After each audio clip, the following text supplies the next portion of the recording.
Introducing the all-new Italiano range of pizza.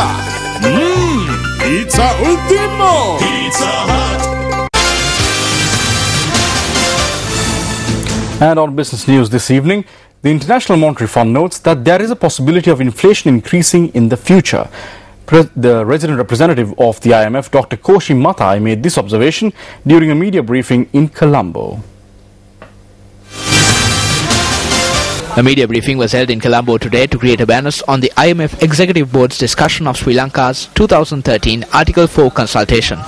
Inflation has come down quite a bit. There was a very recent release of the April data showing that inflation is down to 6.4%. But we expect that inflation figure to rise once again as the impact of the electricity tariff hike is fully reflected. And generally we remain cautious in terms of inflation. Sri Lanka, after all, has had a long history of high inflation. And while it's an excellent thing, very commendable thing that we have now had more than 4 years of single-digit inflation, I think we would all agree that single-digit inflation is not the final goal.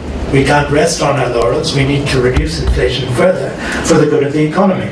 The IMF resident representative also shared these views on the revised electricity tariffs. The cost of doing that change yesterday, of reversing the hike, is actually not a very large cost. And it seems to do something to shield the poor, as you're saying. So we can understand that logic. It makes a lot of sense. But that also has to be balanced. The overall, some burden still lies on the higher consuming consumers, naturally, because there's a need to balance those losses that the enterprises are earning. Because as I said, those losses are a real drag on the economy.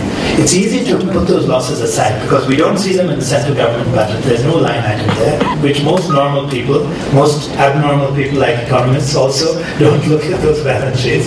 They're hidden there. But those losses really have a very real impact on every single person in the sense that they boost interest rates in the economy and ultimately they destroy jobs. So